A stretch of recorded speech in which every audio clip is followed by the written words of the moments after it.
So my name is Mike Collett from UKBA, and I'm joined by Gavin, Paul and Linda today to talk about strategy.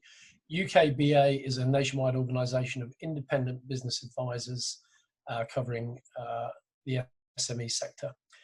So Gavin, could you tell me why it's important that businesses have a strategy? Thanks, Mike. I think there are three key reasons, really. First up, you need a strategy so that you know where you are going and what you're trying to achieve.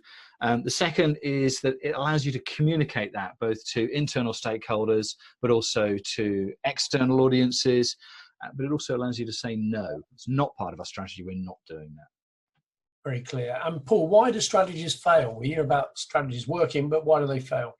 Yeah, well, it's well recognised, Mike, that over 70% of strategies or strategy execution fail. Three core reasons for me. Lack of a defined business vision or overarching strategy at the top of the business. Communicating, so it's communication right the way through your business, not to the next management level down, but through your PMO and down to project management level. And also making sure that those strategies are aligned to that vision.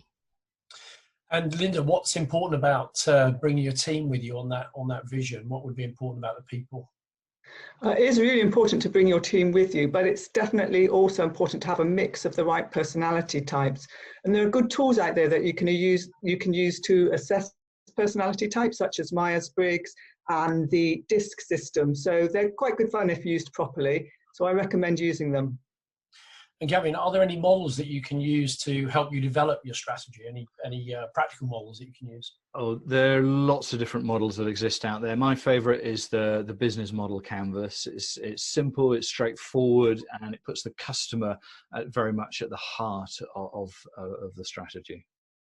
Fantastic. Paul, when you're looking at a strategy, I mean, how do you know that it's actually working? I mean, what mechanisms can you use to make sure your strategy is working? Yeah, I mean, it's really important that you track and measure your strategy execution, either through, there's some clever software out there that will do that for you, or KPIs, or just regular meetings with your PMO and project management team. There should be a financial benefit for your sort of successful strategies.